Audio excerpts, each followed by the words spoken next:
People hate those who try to please them, but adore those who are just being themselves.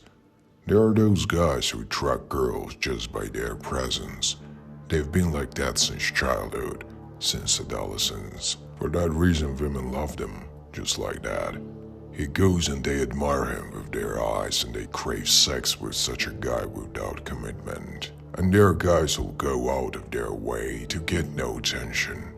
Many will argue that all girls get only those guys who have money, but is that really true?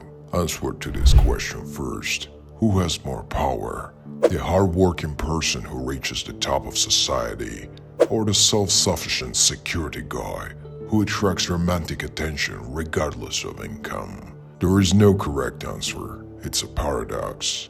The god in this case is both strong and weak at the same time. Life is an unfathomable paradox. It was written a long time ago by legendary Miyamoto Musashi. To win any battle, you must fight as if you're already dead. Well, it would seem logical that who wants to survive more, he will better swing at balls. But no, the one who is not afraid, he is not shaken, he is not overreacting. He has a more clearly working nervous system, and therefore has a better chance to win. All other things are delusional. The truth is that those who are naturally healthy, self-confident, they settle to the social bottom. All the people you know, all the people you admire in real life, Napoleon, Alexander the Great, Caesar, these are people with the deepest wounded sense of self. They have lived their whole lives wounded and insecure. Napoleon's memoirs for you. He was 24 years old at that time. He's already a general, a young general, which writing, I quote, I place Alexander in the first rank. Would-be memoirs were preserved from Macedonian. There would also be written that Hercules is my ancestor. He was so cool that he tore lion's mouth. And I'm just a conqueror. Macedonian was not even a Greek, which at that time made his position even worse. The paradox is that the more you want people to love you, the less those same people care about you. Here's an example of Conor McGregor after scoring a lightweight victory over Alvarez. I'd like to take this chance to apologize to absolutely nobody. The double champ does what the he wants. That's why we love him. He's the notorious. He doesn't care at all. There are videos of men humorously portraying abusers, and they're just comments about what a creep he is, but how much I want to him. The fact is that we experience near-orgasmic pleasure watching people maximally possessed by demonic energy. Watch Hitler's speech. Gib du jetzt deine Stimme ab. Wenn ja, dann tritt für mich ein, so wie ich für dich eingetreten bin. I condemn everything that is said there. But the fact is that every person experienced about euphoric state listening to incomprehensible speech is a fact. Yes, I say that Hitler good orator, but I do not justify him. On the contrary, I am far from his ideas and I am against them. But it wouldn't hurt anyone to learn his oratorical skills. Let's take another example. Fidel Castro. This man was obviously not the most educated, but when he spoke, everyone was euphoric about him. In general, mirror neurons work for you here. Any person, when he catches his wave, he experiences a monstrous rise in the level of neuromediators, adrenaline, dopamine. He's really excited. And when we observe this object, we start similar processes. Take IShowSpeed. He's a total degenerate, but when he gets emotional, it makes everyone interested. When you watch him and he starts to get maniacal euphoria, the same processes are triggered in you. And we can never experience that euphoria when we adjust to someone in real life and try to play by their rules. You can launch this energy only when you are true to yourself or you observe as someone doing it for you. And believe me, when you launch this process, people will forgive you everything. Muhammad Ali, for example.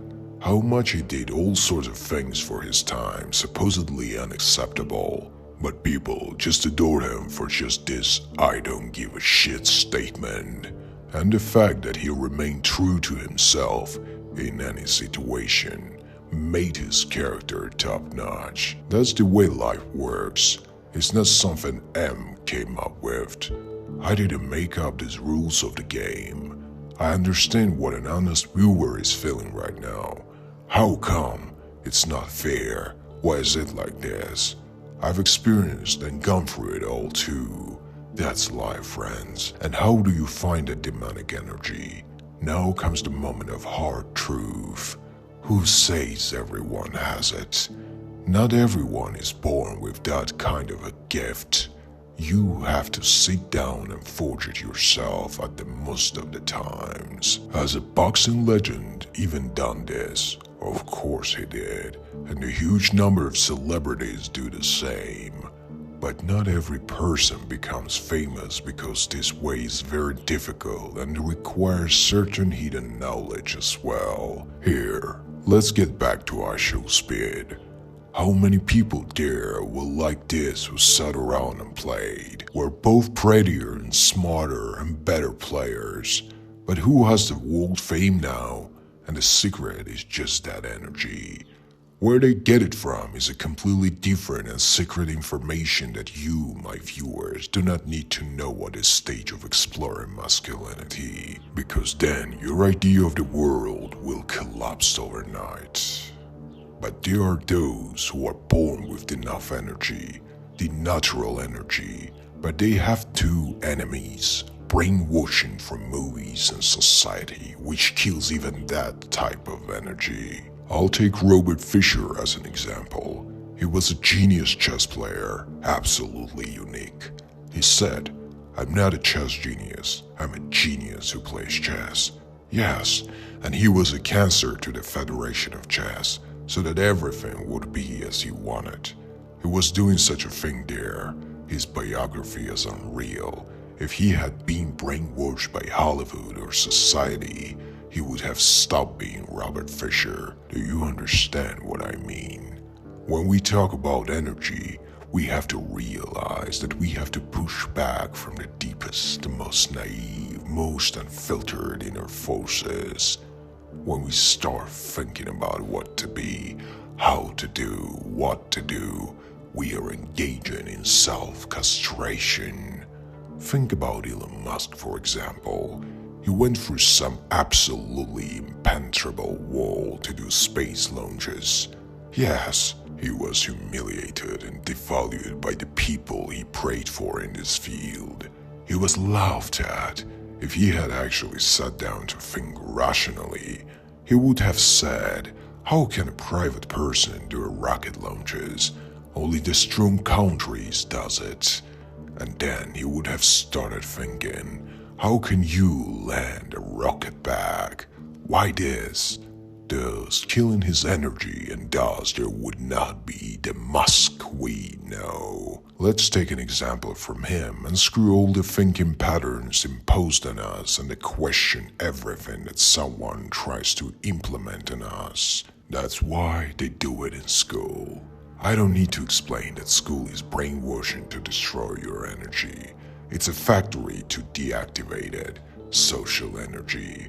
The point is, if you want charisma, stop thinking like a slave and start working on activating your inner energy first and developing yourself according to your nature and not to what society dictates. When you develop this via this channel, we'll get back to this topic and we'll talk about the release of demonic energy and what price you should pay for it. With you was M. Let's forge your better self from today. And if you want to get new content sooner, subscribe to the channel because there will be a lot of useful things I want to talk about. And for now, sayonara, brothers.